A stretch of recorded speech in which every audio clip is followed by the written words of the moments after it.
9 septembre 2001, j'ai alors 15 ans et c'est le jour de mon anniversaire. Je suis aux commandes d'un monstre de puissance, 65 chevaux pour à peu près 500 kg en termes de masse, un Jodel D112. Nous sommes sur le terrain de Saint-André-de-l'Eure, pas très loin de la région parisienne, et je suis avec Jean, mon instructeur, avec qui je viens de décoller du terrain puis de me reposer. Il estime que mon niveau est correct pour faire ce qu'on appelle le vol de lâcher, quitter l'appareil et me laisser tout seul à bord, seul maître de mon destin. Alors il descend, et là je me retrouve tout seul dans l'avion et je n'ai jamais conduit de voiture.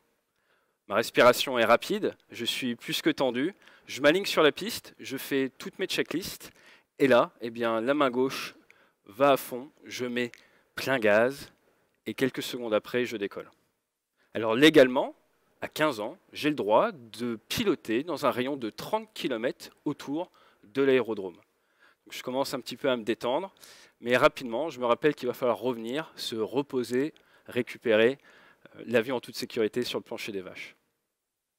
En décembre 2009, je suis alors élève pilote dans la Marine nationale, dans l'aéronaval, et je fais partie d'un programme d'échange, une sorte d'Erasmus pour militaires, aux commandes d'un T-45 Goshawk, qui est un petit avion de chasse de fabrication anglo-américaine. Je suis au large de la Floride, et là c'est fini le Jodel D112, fini les 65 chevaux, on parle d'un réacteur, 2 tonnes de poussée, un avion qui peut monter à 1000 km/h et qui pèse plus de 5 tonnes. Je suis tout seul à bord et je m'apprête à faire une chose pour la première fois que je n'ai jamais fait avant, apponter sur un porte-avions. Et pas n'importe lequel, l'USS Harry S. Truman. 333 mètres de long, 97 000 tonnes de diplomatie, 6 000 personnes à bord, et il est en train de se déplacer à plus de 50 km/h au large de Jacksonville, en Floride.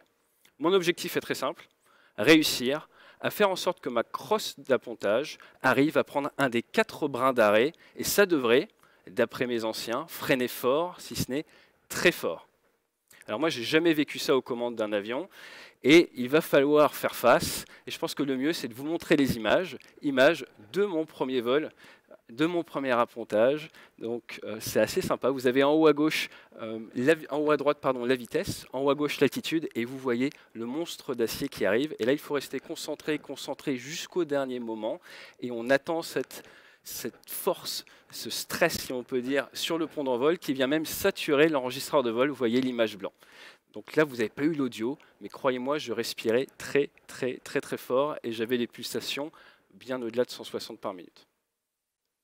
Fin 2015, nous sommes quelques jours après les attentats du Bataclan, et là, je suis pilote de Rafale Marine, un avion de plus de 20 tonnes, 15 tonnes de poussée, et nous sommes à bord du Charles de Gaulle, au large de l'Irak.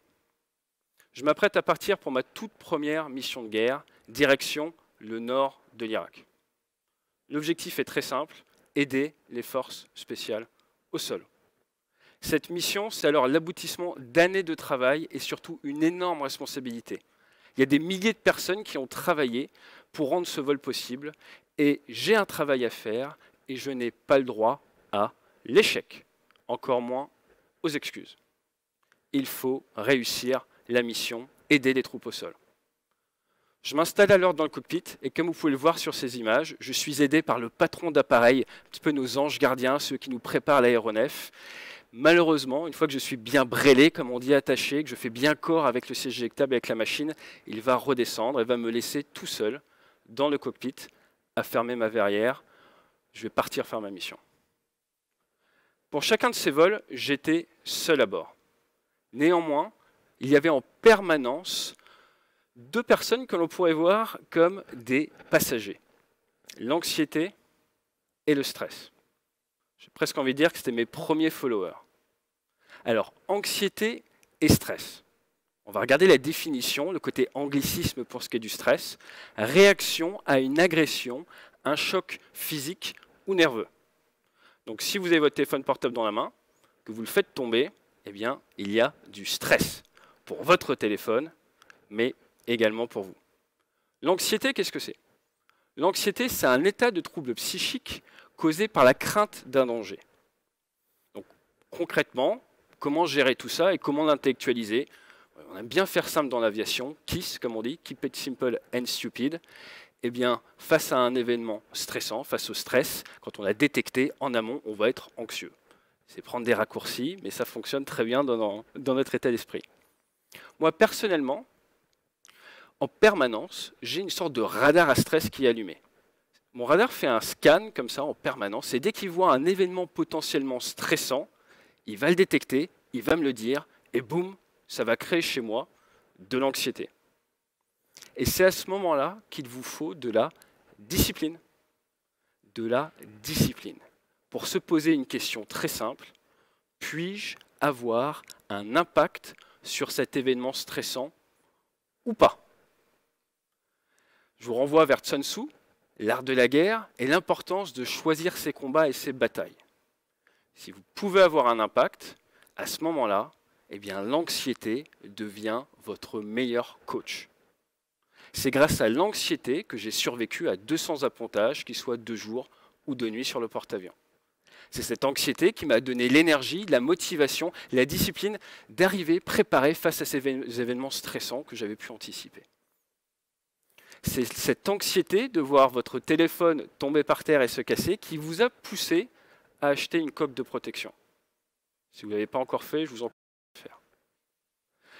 Par contre, si je ne peux avoir 0 impact sur un événement, eh bien là c'est très différent et il faut apprendre à compartimenter.